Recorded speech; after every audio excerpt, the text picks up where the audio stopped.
we'll start with a shot of Michael's back head with his new hat. How do you like it, folks? It's his Indiana Jones hat. And actually, if you look underneath, it actually is Indiana Jones.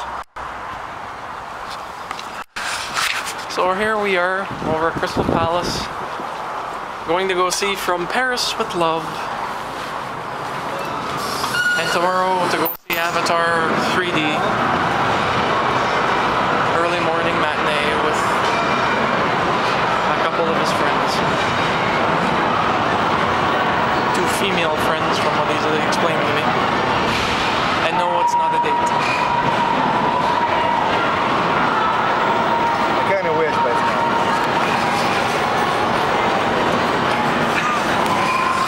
He's back to his old evil selves. Hello folks, it's us again. It's Yannick and Michel. You like his hat? He likes it too. It's a little bit cold though, it's -20 and he's regretting wearing his hat, but... Yes, my ears are feeling the cold. Yeah, well, that's the problem with Canadian weather like this. Windy, wet, cold. It all comes down to the same thing. Your ears actually feel like they're falling off. Mm-hmm. That said, folks, we just came back from actually seeing From Paris with Love with John Travolta and Jonathan Rhys-Meyers. That's his name.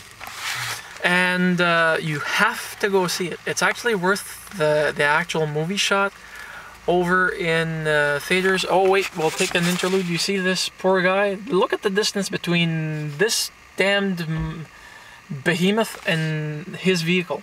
They're both behemoths. Yeah, well, that's why I hate big vehicles, because they take a lot of space.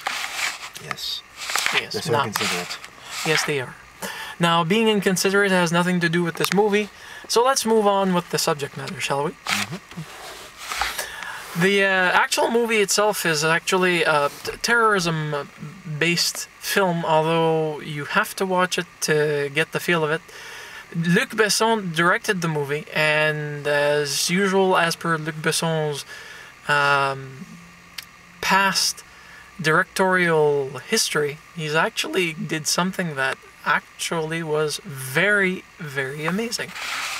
Yes, it's unboring, would be the term I'd have to apply for this movie. It's like, if you get bored here, then you have, what is it, ADD? Attention deficit disorder? Or, yes. Okay, ADD. Either that or you're hopped up on Ritalin. Or something. Okay. The movie itself has no real boring bits, except possibly, if we had to qualify or quantify a boring bit, just the beginning. Yeah, the first 10 minutes there, it's like, okay, it's building up. It's like, okay, yeah, it's gonna get to the good part. Oh, it's a good part. Yeah. But the funny thing about the build-up is that you're climbing upstairs, and then you're falling about 10,000 feet. So it's actually very, very, very... How many varies can I actually put in this? I'm using too many. Let's try another adjective. It's stupendous. It's an amazing journey through the streets of Paris, which they actually filmed in Paris. Yeah, it's nice when they actually use the place where they claim to be in rather than going to Vancouver. I got the problem with Vancouver, but it's not Paris. Yep, but the credits show that they only went to Paris. So, if you want to spend some time in the movie, how long was the runtime? Did we actually notice? The movie started at 1 hour time. An hour and a half. About an hour and a half. It's a good 1 hour and a half spent. And tomorrow I'm going with Michelle again to go see Avatar in 3D.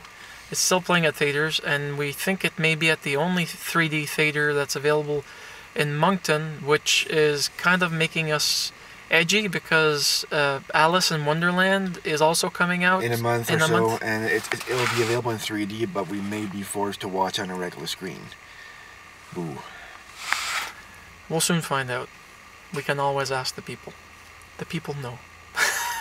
If they don't know, we ask other people. If they don't know, we ask someone else.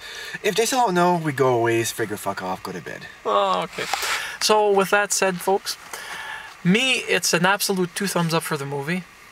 And for Michelle, 2 thumbs up and 2 toes up. And that's the way we like it. Have a nice one.